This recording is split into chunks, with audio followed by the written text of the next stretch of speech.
Colombian sprinter Fernando Gaviria, Quick-Step Flo, is on fire at the 2018 Tour de France. On Tuesday afternoon, the 23-year-old rider was forced to work hard in Sarzeau to capture his second stage win of this year's Grande Boucle. Gaviria didn't even have the time or energy to throw his arms up in the air as he crossed the stage 4 finish line ahead of Peter Sagan, Bora-Hansgrohe, and Andre Greipel, Lotto Soudal. It was his 9th win of the season and the 49th victory for the Quick-Step Flo team. For a young rider like Gaviria, who is making his debut in the Tour de France, there's a lot to learn. He has now won 2 out of 4 stages in his maiden tour, and so he is clearly someone who learns quickly. Gaviria was asked about his first impressions of the Tour de France at the finish line in Sarzeau. "The size of the race is what impressed me the most," he said. "Everything they told me about it is true. The racing itself is not so different. It's an excellent race in which you have to give everything you've got, in every stage. It's tiresome but exciting to be part of it." He was also surprised that not only the sprinters were fighting for position in the build-up to the sprints. There was a crash with 5 kilometers to go as Chris Froome's Team Sky were moving to the front. "This is cycling," he said. "The Tour de France is a new experience for me. I'm surprised about the risks that are being taken by the GC guys. I've got to adapt to the danger, but in general, that's not a problem." The 195 km stage from Grande Boucle to Sarzeau finished on a long dead straight road near the coast in Brittany on the Ruiz Peninsula. The last survivors of an all-day breakaway group were brought back within the final kilometer, mainly thanks to the early works from teammate Tim de Klerk. Trek Segafredo were leading the way for John Degenkolb, and Dimension Zeta were near the front too.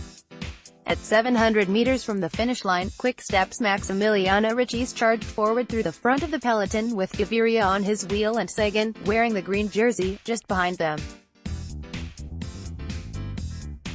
At 500 meters, the Quick-Step teammates were leading the peloton. Richis continued his massive pull up the left-hand side of the road, which stretched out the peloton. The hardest work was still to come because, in the final meters, the road went slightly uphill while facing some headwind. The tricky finish circumstances resulted in a waiting game among the sprinters. Greipel ended that poker game and played his cards at 300 meters from the line. The German powerhouse charged forward from outside the top 5.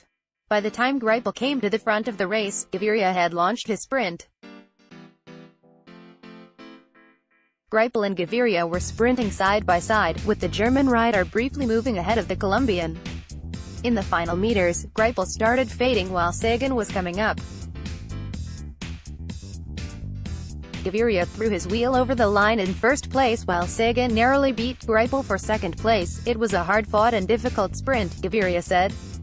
"I had to win. It's a reward for the work from the team during this stage. We'll return to the hotel in a good mood." It was a complicated sprint because the GC riders are also fighting for position.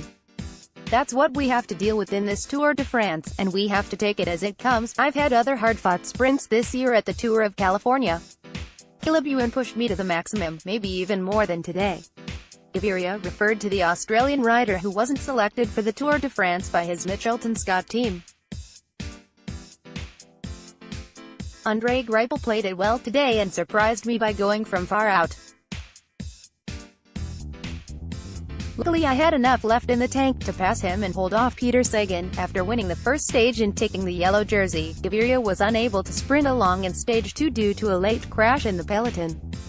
During the third stage, a team time trial, Gaviria was dropped quite early by his teammates.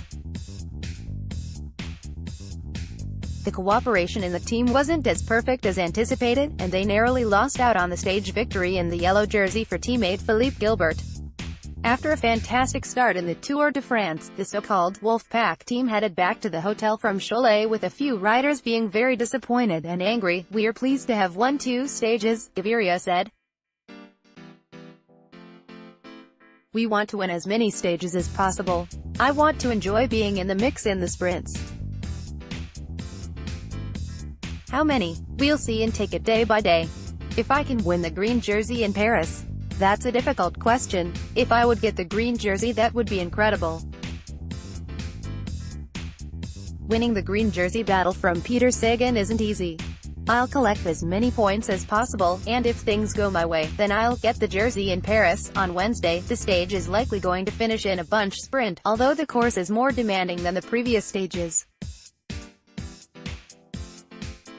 Stage 5 features 5 categorized climbs in the final 100 kilometers. The day after that, the stage finishes on the tough Mer de Bretagne, and that will surely suit other riders. Gaviria will likely be in the mix on Wednesday, but on Thursday it'll be time for Gilbert, Julian Alaphilippe and Bob Jungels to step forward in the Quick-Step Flo's team.